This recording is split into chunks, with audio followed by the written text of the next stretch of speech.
And then up close, the damage is evident this noon. What residents had to say as they rushed to leave their homes. And we have new details about an overnight shooting on the southwest side. What we've just learned about the victim still ahead. We are tracking that cold front. It is almost here. The latest details are coming up. Live from KSAT 12, the news at noon starts right now.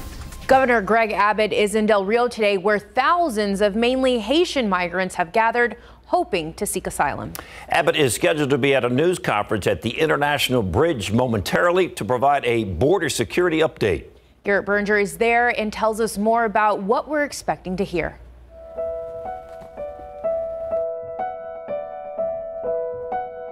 The influx of Haitians follows the assassination of the impoverished country's president, as well as a massive earthquake. However, the U.S. is not welcoming these new migrants with open arms right now. Instead, as an impromptu camp under the International Bridge swelled last week, the bridge was closed, and the government has begun expelling many of the migrants en masse. Just yesterday, the Department of Homeland Security Secretary held a news conference here in Del Rio, warning that a temporary extension in protections for Haitians no longer applies to new migrants. If you come to the United States illegally, the DHS Secretary said, you will be returned. Governor Greg Abbott has been heavily critical of President Joe Biden's border policies, including here at Del Rio. And yesterday, Abbott requested a federal emergency declaration. He's also sent DPS troopers and National Guardsmen to help secure the border around Del Rio, which we're expecting him to talk about today, especially since the DPS director and the Texas Military Department Adjutant General are expected to appear alongside him. The head of the union representing Border Patrol agents is also expected to be at this press conference. In Del Rio, I'm Garrett Berger, KSAT 12 News. Thank you, Garrett. And we are waiting to hear from Governor Greg Abbott, who's in Del Rio right now. We'll bring you those remarks live on the air and online. It may be some time before fire investigators know what caused an apartment building on the northwest side of town to go up in flames. It broke out after 6 this morning and sent people running from their homes in the 1300 block of Gardena Street. As Katrina Weber reports, at least one person ended up in a hospital. Heavy-duty hoses helped firefighters battle a fire that hit hard at this apartment complex on Gardena Street near Vance Jackson. Building number 17 exploded into flames after 6 this morning, just as the day began for most people there. And all of a sudden I heard boom, boom, boom. At the neighbor's house, fire. The building's on fire. Janie Ruiz threw on her clothes and ran out of her home 2 buildings away. The flames were like humongous. I mean, the building was just gushing on fire. Firefighters worried that the fire, which could be seen from miles away, might spread, but they managed to stop it there. That was super scary. Oh my God, just shaking, praying to the Lord. They also were concerned for the people, including a man who suffered minor smoke inhalation. We also have another pregnant female that is due to deliver tomorrow. And so she's just excited by this. That woman who wasn't hurt was taken to a hospital as a precaution. 2 other people told us they jumped from their 2nd-floor balcony to escape. Although the fire is out, it seems there's still some danger that exists from the building itself. The fire chief says that wall is leaning and unstable, and he's worried it may fall down. This is probably one of the most dangerous times for us as firefighters because of the instability of the buildings. For now, they're keeping everyone away from it. But people who lived there couldn't go home anyway because all 8 apartments were destroyed. Katrina Weber, KSAT 12 News. And new details this noon. We have just learned the name of a man killed during an overnight shooting on the city's southwest side. The Bexar County Medical Examiner identifying him as 31-year-old Santos Sevillo. Police say he was found in the parking lot of the Granada Apartments over in the 1400 block of Somerset. That's not far from Zarzamora Street. Stephen Cavazos takes a closer look at the investigation. It was a shocking discovery here at the Granada Apartments that has now led to the search for a killer. A 31-year-old man found lying shot in the parking lot. That man, later identified as Santos Sevillo, died from his injury. An investigation into his death began and lasted into the early hours of Tuesday morning. Police seen here using a battering ram to break open the door of an apartment. A sergeant on scene tells us they believed the suspect lived there, and they were looking for evidence. Officers could also be seen carrying out bags of evidence. That suspect drove off after the shooting in a four-door Lincoln sedan. He is described as a younger man with tattoos on his face. Police believe that an argument between the two men is what sparked the deadly shooting, but the investigation is still in the early stages. Stephen Cavazos, KSAT 12 News. A man facing charges in connection with a deadly drive-by shooting that happened earlier this month on the city's east side. Police took in 34-year-old Terrence Reed last night. Officers accused Reed of driving up and shooting a man and a woman several times on September 9th near Gibbs and North New Braunfels Avenue. The victims were taken to the hospital where the man died, but the woman was able to tell investigators what happened. According to an affidavit, Reed told police he was not involved in the murder and did not shoot anyone. But he was caught on video in the interview room calling people and telling them to get rid of guns. Police say he also called his girlfriend and told her to lie to police about where they were at the time of the shooting. Today, big news from Johnson & Johnson, the company now pushing for a second shot for its COVID one-shot vaccine. This comes a day after Pfizer reported its trial of their vaccine for children ages 5 to 11 is safe and effective with minimal side effects. ABC's Alex Prochet has the latest. Today, Johnson & Johnson out with new data supporting a second shot for its one-dose vaccine, potentially paving the way for a booster shot for the 14 million plus people who got that vaccine. This is very good news. So this shows that a second shot of the J&J vaccine really substantially improves protection. J&J saying its vaccine is still working well to prevent hospitalizations. But new data shows that 2 shots given 2 months apart resulted in 94% protection against symptomatic disease, almost identical to peak effectiveness for Moderna and Pfizer.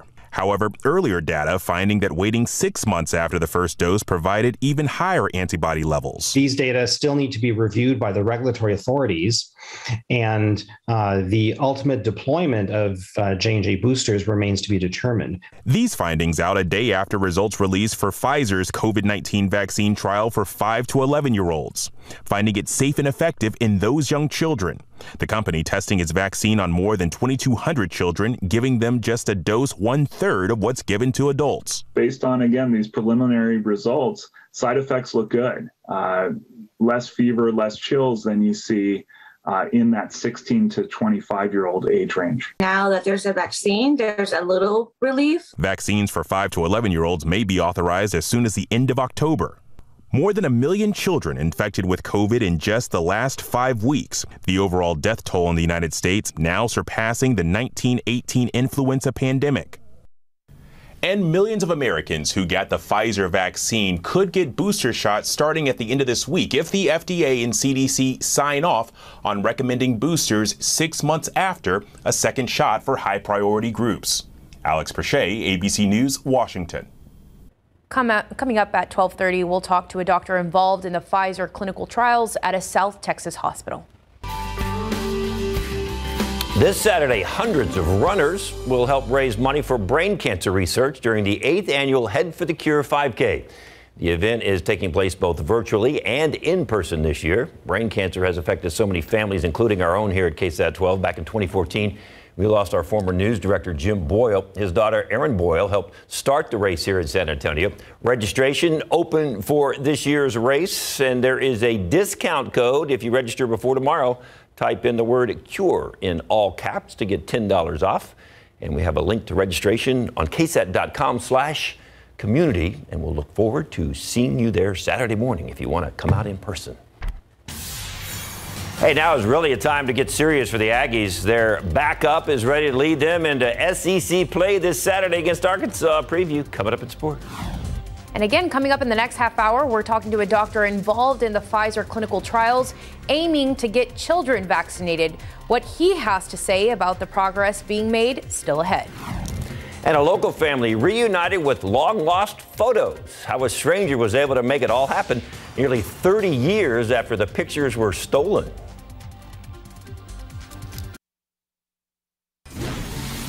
So take a moment and picture this. You find a stack of pictures at a resale store. The pictures capture favorite holidays, childhood milestones, a proud mom and dad, and you even come across report cards and a marriage license. Do you buy it or just walk away? Well, that happened to Nancy DeRay a few months ago at a local Goodwill. She wanted to know about the family and why their memories were marked down to less than a quarter, so she bought them. A few weeks ago, she finally began her search on Facebook, but it was her sister-in-law that actually cracked the code. They found one of the kids in those pictures, Tony Munoz. You see him there, and she reached out to him on Facebook. I got a weird message. I was very skeptical about it. I thought it was a scam at first because it was a picture of me from my childhood, and the message basically said, "Hey, I found a box of pictures. Is this your family?" When I was a kid, we were moving and we packed everything into a U-Haul, and we're getting ready to leave in the morning, and the U-Haul was stolen. So I mean, we had nothing, and I have nothing from our childhood. Very, very little. I'd be skeptical too. Tony, his sister Amanda, and father were moving from Houston to Floresville when that theft happened 27 years ago. And just a few weeks ago, Nancy met Tony at a local IHOP to finally deliver those pictures. And what made this even more meaningful is that Tony's mother actually passed away 2 years ago. So having more pictures of her is so special for the entire family. And those were Tony's report cards. Yes. What did he say about those report cards? That he's doing better. They were satisfactory. I think there was like 1 or 2 ends for needs improvement. Uh-oh. But he says he's improved, so well, we're good.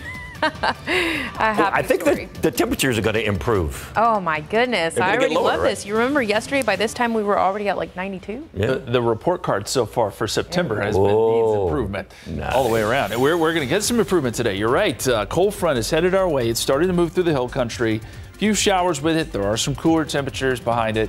The aquifer down 0.6 of a foot. We could really use some rain. Don't know that we're going to get much today, but there is a little bit in forecast. In the pollen count, everything has fallen today. Molds are low, fall elm is low, ragweed is low. We're updating you on that front. Coming up.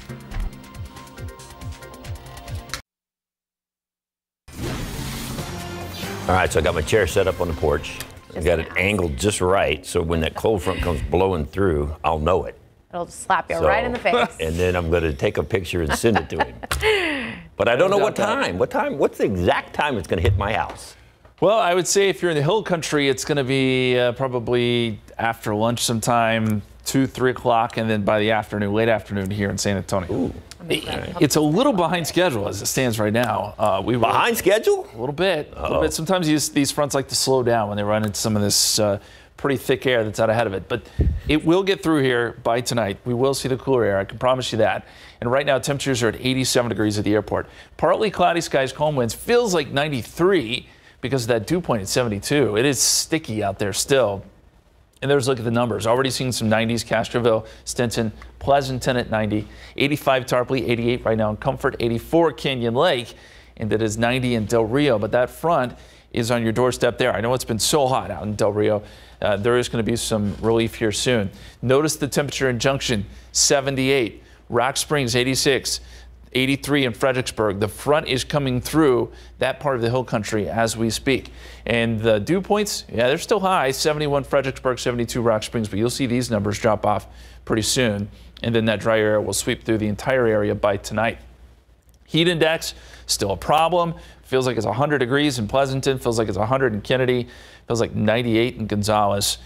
Heat index values will get up around 100 today, even here in San Antonio, before that relief arrives. And when you're talking about the dew points, 60s and 70s, but then the front comes through, dew points drop off very quickly down into the 40s. Some very dry air funnels in, and it sticks with us for a while.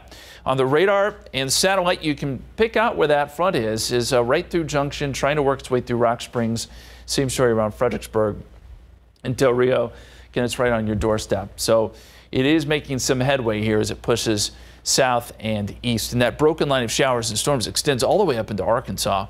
And as it moves into San Antonio a little bit later today with good daytime heating, there could be a couple thunderstorms associated with that as well. Temperature difference is there. It's in the 70s, 80s, even 60s up in Amarillo behind the front. Out ahead of it, you've got upper 80s and 90s. 92 in Corpus Christi, 87 again here in San Antonio. And of course, the dew points.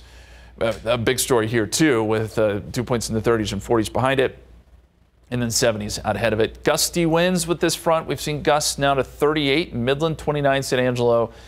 We're going to see some gusty winds tonight as well. Here's what the forecast looks like.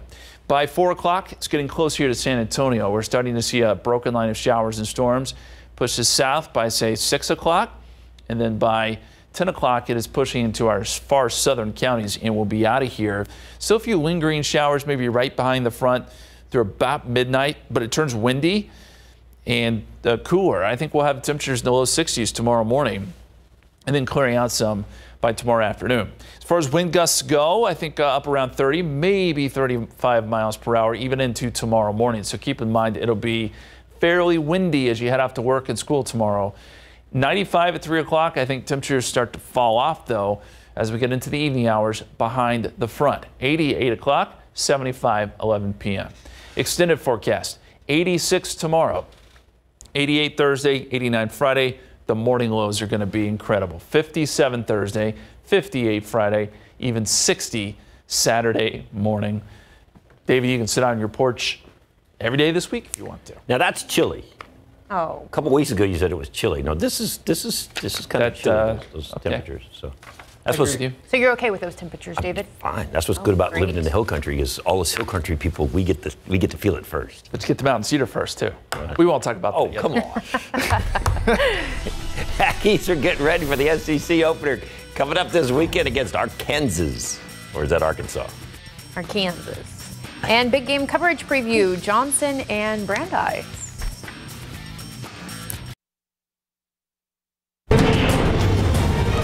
What a weekend coming up for college football. Now the fun begins. The Texas A&M Aggies open SEC competition against the Arkansas Razorbacks this Saturday in Arlington. The Aggies are ranked 7th in the country. Their 34-0 shutout against New Mexico was Zach Calzada's first game as the Aggies' new starting quarterback after Haynes King was injured in that game against Colorado. In his first start, Calzada threw for 275 yards, 3 TDs. That was against the Lobos. Now things get a little tougher. Arkansas is now ranked 16th in the nation following their 45-10 rout of Georgia Southern. And despite the fact the Aggies have won 9 straight against the Razorbacks, Arkansas is now averaging 41 a game.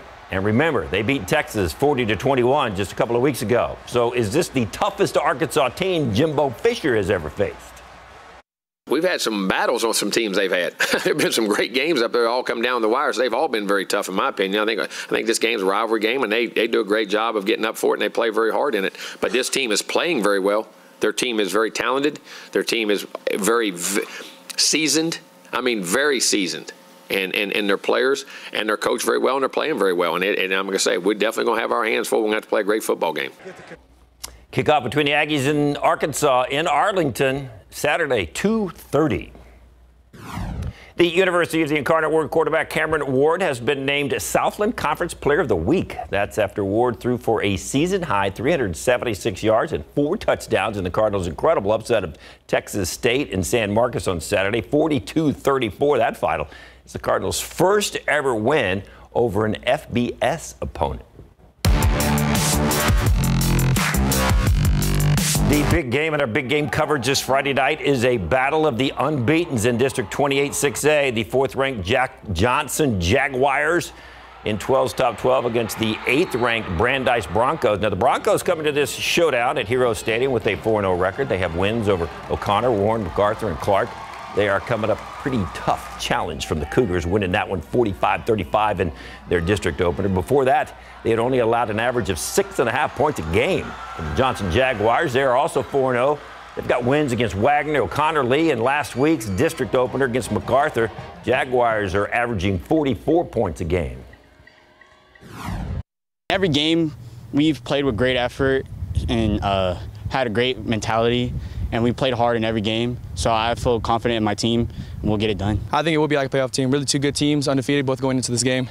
Play really hard. It's going to be a good game. They have a great coaching staff, a great team, and we're looking forward to playing them. Both teams are going to fight. I have a lot of respect. I've grown up with a lot of kids that go over there, and overall, those are a lot of hard workers over there. We've had a great season coming up so far, so have they. 2 big teams coming at each other, you know, both sides. It's a lot of big momentum build up from both. Kickoff, Hero Stadium, Friday night, 7 o'clock. KSAT Sports will be there. Greg Simmons is going to be there. And then RJ and I are going to be there. RJ Marquez and I are going to be there at the pregame party that we live stream. I will not be there, but I'll be cheering along. And it'll be a little cooler for y'all, so that's cool. That's awesome. For everyone, especially the live players. stream it. You'll enjoy the pregame party. Absolutely. All right. And we're talking to the director of infectious diseases at Driscoll Children's Hospital in Corpus Christi. He's involved in Pfizer's clinical trials for young children. That's coming up after the break.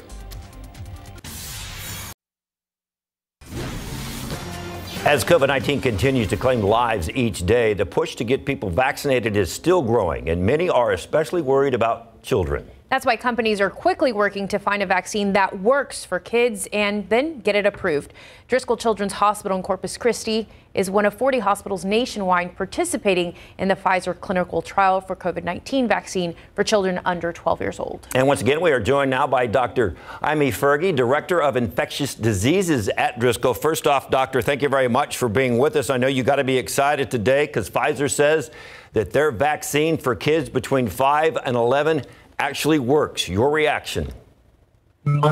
Absolutely delighted with this news. And as you know, we have been part of this effort, this international effort to get this vaccine approved for children. Of course, this is just the initial step. You know, the information is available.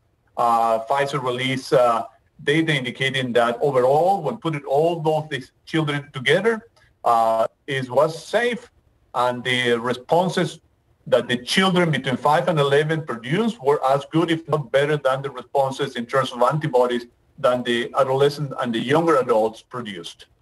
So we know the dosage is the big difference between that vaccine that the adults have been getting and compared to the children. So what have been parents telling you about their concerns with this vaccine?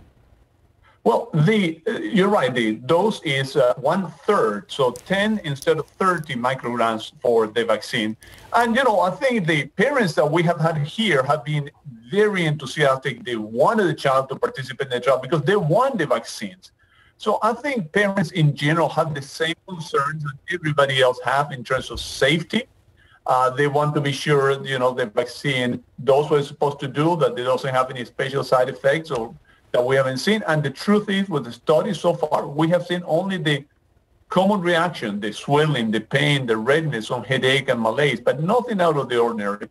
So we can reassure parents, for all we know right now, the vaccine is safe between the ages of 5 and 11. Of course, the Food and Drug Administration have to review the data, and they are the one who will issue an emergency use authorization if they agree with this assessment. Of course, Doctor, with a lot of studies, people are always kind of concerned about numbers, how many people were actually in the studies and what was the effects to those people. So as far as your hospital and the kids that you were looking at, how many kids were in your study? What were some of the reactions that they had? And then are you confident that that was enough to kind of get Pfizer this approval from the FDA? Well, yes, certainly. So, for example, locally here, for that group, we more or less include about 50 children. And again, I want to say thank you for the San Antonio community who have participated, have driven here to Corpus. So we're glad for that. Now, in terms of what we're seeing, we didn't see anything particularly concerning. We saw just the common reactions, and I think that that is good. Now, how many children? You know, the FDA asked for more, so we're working on adding more children to the study. But this initial number is, I think, enough to reassure people that the vaccine is safe. And I think the FDA will likely, but I'm not, I'm not sure about this issue, an emergency use authorization for this vaccine. What about the level of the immune response? We know it's showing to be protective for the kids. So would they have to get a booster shot in maybe 6 months or maybe even a year? Well, I think it's a little too early to say that. We're delighted with the fact that these children are receiving the vaccine right now, 2 doses, and I think that that will be good for quite a while. If they need a booster, we'll find out later. But the responses, the antibody, what we can actually measure in those participants, results were very good, were as good, and sometimes perhaps even better than some of the numbers seen in adults. Now, I know you obviously have been working with a lot of kids in your hospital down there, but of course the FDA came out the other day and said they weren't ready to approve boosters even for adults. Do you have any kind of insight into that, and do you have any kind of reaction to them saying no to boosters, at least for right now? Well, I think you have to first of all, understand, it's not like there's something wrong or any concern with giving the boosters. It's more trying to decide, are they really needed for everybody? So we know that the vaccine provides protection, that it lasts for a while in terms of providing prevention for hospitalization, going to intensive care unit. But we have seen a decrease in the overall protection in terms of just getting sick with the virus.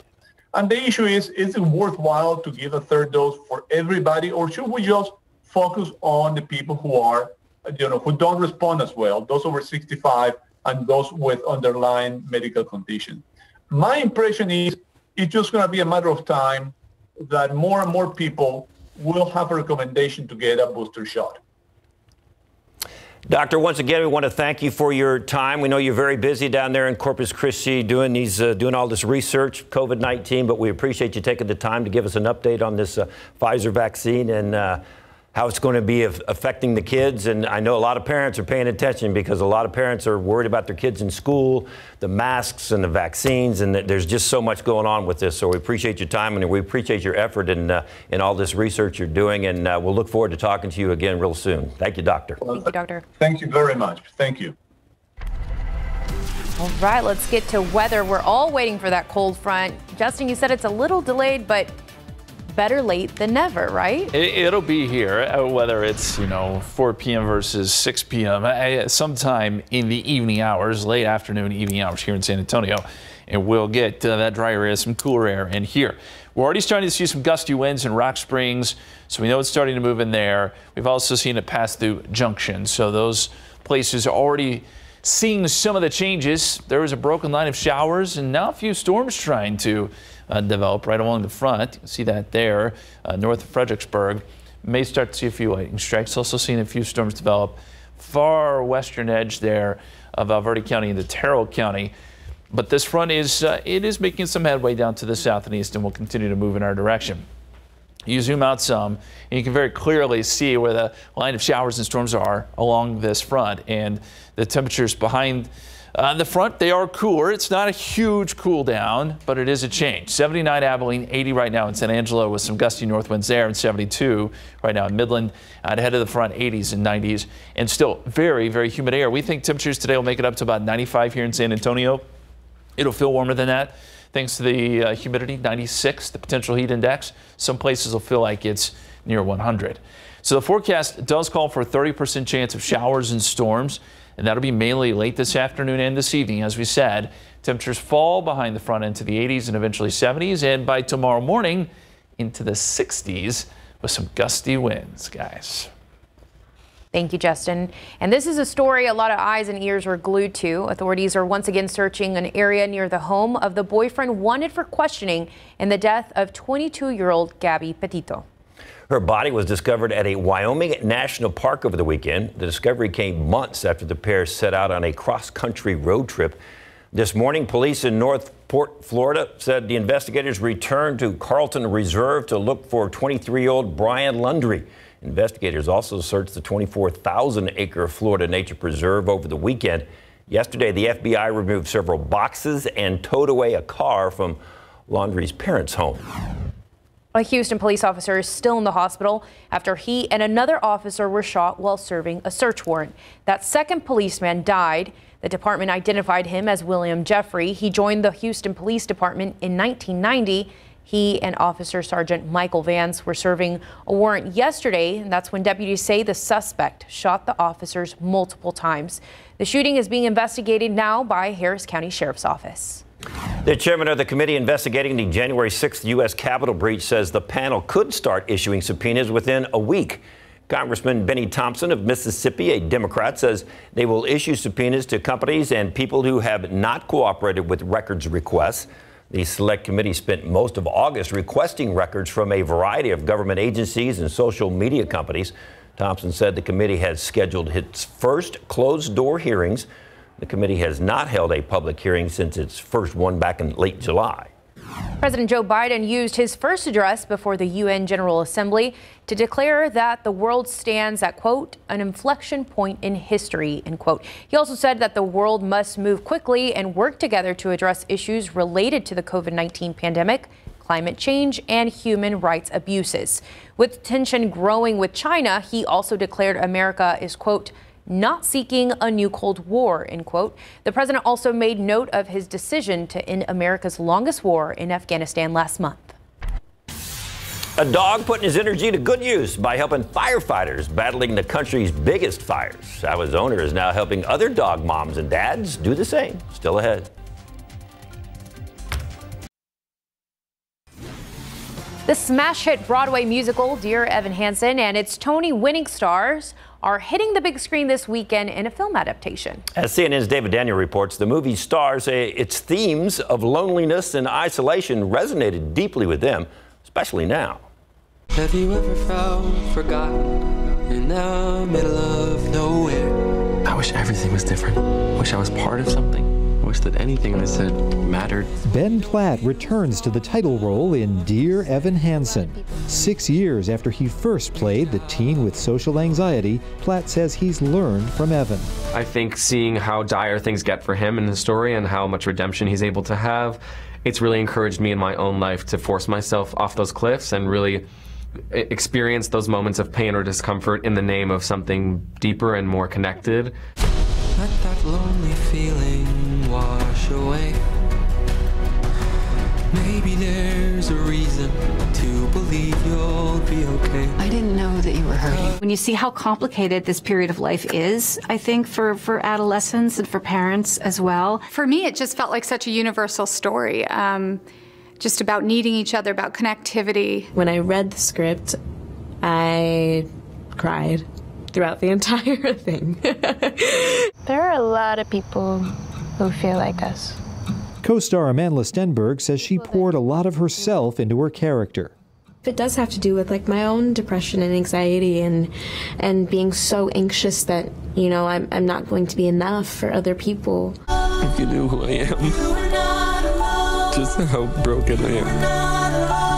I already know you. And I love you. In Hollywood, I'm David Daniel. Are you excited? For the cold front. Are you? Yep. Pumped up. Pumpkin spice latte. I'm just kidding. Oh, here we go. Chai latte. Here we go. Pumpkin spice. Well, you know what? Finally, it may be chilly enough for a little pumpkin spice. I mean, they feel like it. You know, I don't know what it is. It feels like, you know, we have fronts about this time every year, but there's something about this year. We're just ready for it. I don't know why it is, but we all are. We're all counting it down. And again, this afternoon, that's when we think it'll arrive, late this afternoon, this evening. So far today, 87 is the high. The average is 89. I do think we'll be above that. Not to the record yesterday. We did hit the record of 100. Don't think we get there today. And again, some great weather coming up to finish out the work week. We'll take a look at where that front is coming up. David, I expect a full weather report for Justin to see if on your, what is it, back porch? Back porch. Yeah. You get just hit with that. I'm looking forward to just getting smacked by this cold front. Just waiting for that north wind to kick in, right? What'd you say, like 35 miles an hour, some gusts? There could be some gusts up that high. Yeah, it is going to be windy tonight into tomorrow morning. I don't want to use the word blustery because we're not quite there yet, but it will be windy and cooler. Say that tomorrow morning as you head off to work and school. Let's go outside right now. It is not cool right now. It is partly cloudy. It's hot. It's humid. 87 at the airport, 92 Stinson, 89 Kelly, 88 at Randolph. And we are still looking at a southerly wind for the most part, anywhere from 5 to 10 miles per hour. Satellite picture shows we've got generally clear skies here. A few cumulus clouds trying to pop up. Again, 88 at Randolph, 89 New Braunfels, 88 Bernie Stage. And there are some clouds. These are some clouds coming in from that frontal boundary to the north. That will start to spread in. A little bit of cloud cover will help us keep temperatures from just skyrocketing like they did yesterday. 84 Kerrville, 83 Fredericksburg, underneath the clouds now as that front moves a little bit closer. It's 78 in Junction. The temperatures falling there in Rock Springs, 79, so we know the front's through there. It's really starting to make some headway here through the hill country. 90 in Del Rio, it'll be there soon. And you'll start to see these numbers come down a little bit over the course of the afternoon. Out ahead of the front, it will still stay very toasty. We mentioned the dew points. The dry air is going to be significant, bone dry air that'll be moving in. Dew points in the 60s and 70s. Now, by tonight, you'll see those dew points drop off into the 40s. and it will become very dry out there. Heat index right now, because there is still some humidity in the air, is up above 100 in places like Pleasanton, Kennedy, Cotulla, Carrizo Springs. 99 in Gonzales, 97 is what it feels like in New Braunfels. And you look at the wind gusts, Rock Springs gusting to 23, so we know the front is moving through there. Very gusty winds north of that, and you'll see these gusty winds spread south with the front too. So as I mentioned, those gusty winds will be a bit of a problem overnight into tomorrow morning. As far as the rain goes, seeing showers and even a few thunderstorms trying to fire here along the front. As it moves into this hot, humid atmosphere, we could get some thunderstorms to bubble up. Now, we're not looking for severe weather, but should a storm pop up, I think some gusty winds are possible, and we could see a few lightning strikes here and there. Now, the line's going to be pretty quick moving, so don't expect a lot of rain out of it. 1/10 of an inch at best, I think, as this quick moving line moves through. And there is the line of showers and storms. It extends all the way basically from the Great Lakes all the way back down towards Del Rio and the Big Bend, right along that front. As far as temperatures go, it's 80 in Dallas now, 79 Abilene, 80 in San Angelo. They're all behind the front with some gusty winds, and then out ahead of it, you've got 90s for the most part. Laredo, Corpus Christi, Houston, all registering low 90s and dew points into 70s. That is still very, very sticky air, but 30s and 40s, not far off. They're trying to push that dry air is trying to push south. So by 4 o'clock, it looks like we'll get a broken line of showers and storms, and that'll push south by about 6 o'clock. So we think the front will be through San Antonio by about dinner time, and then you'll still see some thunderstorms, maybe a little bit more coverage as this pushes south into some of our southern counties tonight. By 10 o'clock, though, it's already moving south of us, and the windy conditions are starting to kick in. And I think temperatures fall off into the 60s tonight. As long as the clouds can clear out a little bit by tomorrow morning, we should get down into the low 60s here in San Antonio, and then we've got some 50s in the forecast down the line. As far as those wind gusts go, now I'd say around 30, maybe 35 miles per hour out of the north tonight. And the forecast does call for a 30% chance of rain as the front moves through, with northerly winds 15 to 20. 80 by 8 o'clock, 75 by 11 p.m. And then the low humidity kicks in starting tomorrow. By the way, fall officially starts tomorrow, 2:21 p.m. 88 Thursday, 89 Friday. We'll see some 90s by the weekend and another small chance for rain showing up on Monday. We'll be right back.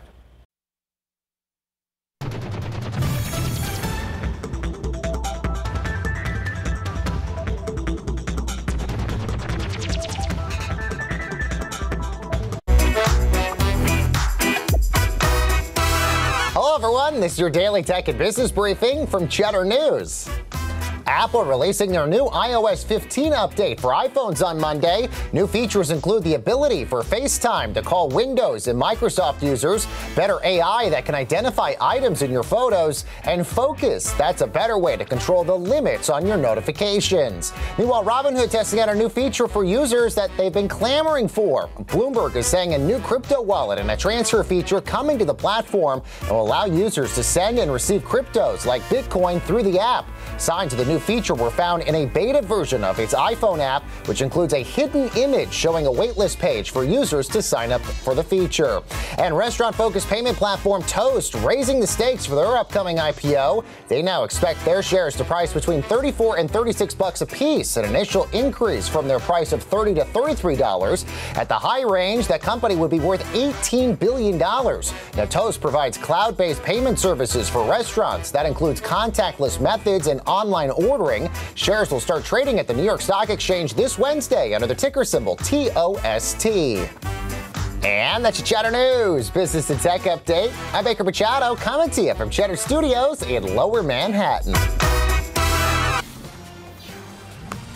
A golden retriever is on a mission to improve mental health of first responders. Carrot's human Carmen says the pup has always loved firefighters, and she's been able to visit them at several sites, like at the Caldor Fire Base Camp, and she joined a group in South Lake Tahoe. She even went to the Dixie Fire Base Camp in Chico, California. Carrot and her owner Carmen take their jobs very seriously, and now they're helping others do the same.